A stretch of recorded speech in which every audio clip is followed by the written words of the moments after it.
Hi everyone, welcome once again to our recording for the week. Actually for the next couple of weeks, things are going to be a little bit different, only because I'm extremely busy for the next few weeks. I'll be out of town, in and out. So I decided to use a few of the things that I've written over the years about different topics. Some of them are fictional, based on truth, but fictional. Others are based on personal experience, so they're interesting, food for thought.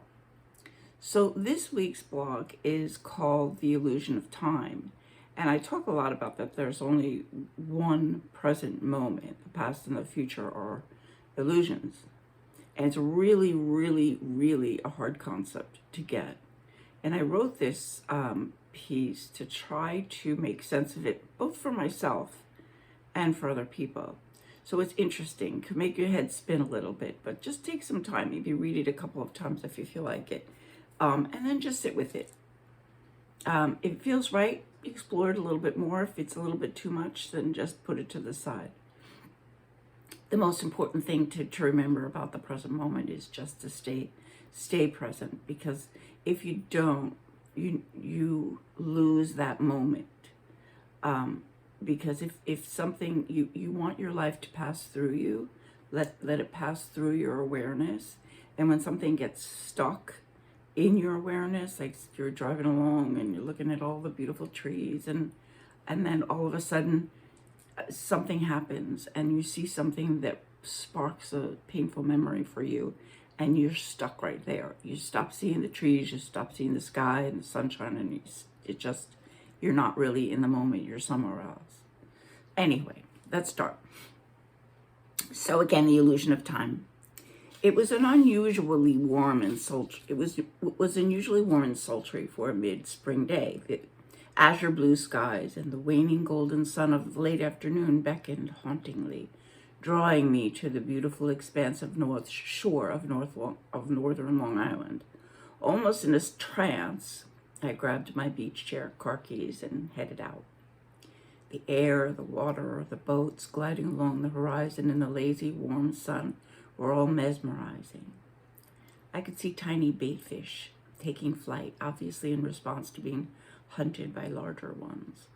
The tide was receding, so I planted myself as close to the water as I could. The calm surf lapped along the shoreline as a flock of gulls floated upon it and dove beneath its surface in search of unsuspecting crabs to fill their bellies. My eyelids were heavy, and I didn't resist closing them and falling into a peaceful, salty slumber. Before long, I awakened to a voice that I thought had called my name. Looking around, I didn't see anyone I knew. I shrugged my shoulders and stretched my legs and opened my eyes more fully, taking in the beauty and the tranquility of this sacred place once again. Must have been a dream, I thought. Feeling more rested, I decided to take a walk on the shore. Before long, I lifted my head and looked before me. A few yards away, I saw an elderly woman with gray hair, wearing a long, loose, kimono-looking dress. Her gait was tentative and gingerly. Walking beside her was a young girl who appeared to be about 17. She was holding the older lady's hand as if to steady and support her. There seemed to be an iridescent radiance encircling the two, and I was oddly drawn to both of them. They looked familiar, or maybe just I sensed a familiarity, since I could not see their faces. They stopped in front of 3 beach chairs. The younger woman helped the old woman sit and proceeded to plop herself down with youthful abandon. I caught a glimpse of her face and was astonishingly stunned. She didn't just look familiar, she was. She looked exactly like me when I was her age. I could have sworn it was me. How could this be, I questioned. Maybe she just resembles me, I surmised. I decided to get a closer look. I walked toward the 2 women, unaware that I was rudely gawking at them. I stopped in front of them, my mouth agape. I glanced from one to the other and back again. They both smiled as if they understood my bewilderment and allowed me my moment of astonishment and confusion without uttering a word.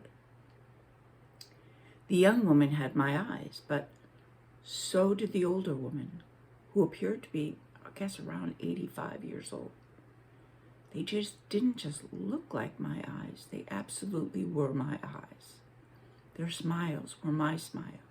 They both had a tiny scar on their forehead like the one I got when I was a baby from falling off my changing table, so my mother told me. Finally, the older woman lifted her arm and gestured for me to sit in the third chair. I moved it so that I was facing both of them, wide-eyed with query written all over my face. I silently and desperately implored them to explain what was happening. The teenage me tilted her head and nodded toward the older woman as if deferring to her. Yes, the older woman began, we are indeed all the same person, the same soul. Most people are not aware of the truth I'm about to share with you.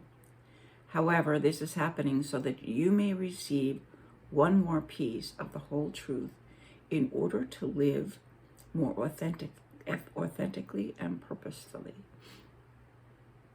You see, linear time, as people understand it, is an illusion. The past and the future, they do not exist. We are taught very young to see the past as something that happened and is over, and the future as something we will arrive at. This is not actually true. The past, the present, and the future are only words used to describe different present moments. In reality, they are all happening simultaneously. However, through our individuation of consciousness, we believe that what we are experiencing right now is all there is. Wow, I responded. I've always believed that time is an illusion, but the concept is so hard to understand or explain to myself, let alone anyone else. Imagine a large mansion, the older me continued. The mansion represents the present moment. Within each room, you are living your life at different ages and stages, but all at the same time. So each version of you is experiencing different versions of the present moment, all at the same time. I wrote this when I was 64, so I'm a couple of years older. 64-year-old me, must have looked pretty perplexed because 85-year-old me tilted her head back as if to try to find a way to make it clearer to me. It's confusing, I know. Do you remember, older Drew asked, when you had a dream a year ago about your son George? You, the 64-year-old you, saw him on the side of the road when you were driving and stopped. He was 5 years old. He was the 5-year-old George, not the 31-year-old he is today. You both recognized each other and were both trying to understand. He didn't get why you looked so old, and you didn't understand how you could be with him now as a 5-year-old when you were 64. You woke up feeling the dream was absolutely real because it was. It was a moment of amalgamized time and was your first step in recognizing this truth and being able to make practical use of it. Yes, I answered. It was so unfathomably real, but I still didn't quite comprehend what I was supposed to learn from it. Do you also remember, she continued, when you were in your 20s and you suddenly felt tired for no reason at all? It was because the older you discovered at that same present moment this truth, and that you could tap into the energy of the younger you and it would help you through your workout. Since it was happening at the same moment, the younger you felt the energy shift, as did you. I remember, piped in my 17-year-old self. It's okay though. I don't mind sharing energy when necessary. Older me smiled caringly and compassionately to young Drew, and I, 64-year-old me, felt suddenly emotional and unconditionally loved by me. It was getting very strange. So here's the final piece of this mystifying, puzzling truth. Older Drew continued. Memory and imagination are the same thought energy. We just experience them from different sides of the illusion. If you are remembering something, you are experiencing something you think is over. Yet the version of you that you are remembering is also that version that imagined where you are at the present moment. If you imagine something that will happen in your future, you may be catching a memory of your future self. So since everything that exists, has existed, and will exist happens simultaneously, and since life is malleable and filled with many possibilities, you can access the highest version of yourself, experiencing your highest and best reality through your imagination. You may think you are imagining forward, but you're actually receiving a memory from that version of you that exists now. That version of you, as well as others, are sending thoughts to you. And it's up to you which thoughts you choose, and thus what future you create. I closed my eyes and tried to grasp all that I was hearing. It made complete sense, but I couldn't put it all together in my mind and come up with coherent thoughts to explain what I had just heard. It was all just feelings and a knowingness that this was indeed true. It was important, and I needed to remember it and live in the present moment, knowing my best life already exists right there. I needed and I wanted to know more. I opened my eyes. Somehow I was back in my own beach chair alone. I looked all around me. The two women, both old Drew and young Drew, were gone. Was that real, or did I dream it? I thought. Then out of the corner of my eye, I saw 3 little girls and a mom and dad. I gasped. The littlest of the 3, about 5 years old, turned and looked at me. She smiled, that familiar smile, her eyes twinkling and reflecting like a mirror. She waved, and I heard her mom say, "Drew, it's time for you and your sisters to have lunch."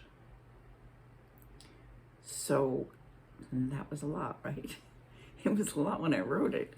I actually wrote it for a writing group that my husband and I attend regularly. And after I finished reading it, the teacher was like, "Whew, that was a tough one." You know, it's a lot, and I get that, but it's something to think about. And again, like as I said, I think it was last week, I said, and I've said many times, nothing in spirituality is able to be proven. It's just when you learn something, you have this feeling of knowingness that there's truth there.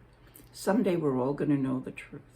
But anything that you choose to put into your toolbox of things that will help you to live a better life, it's worthwhile.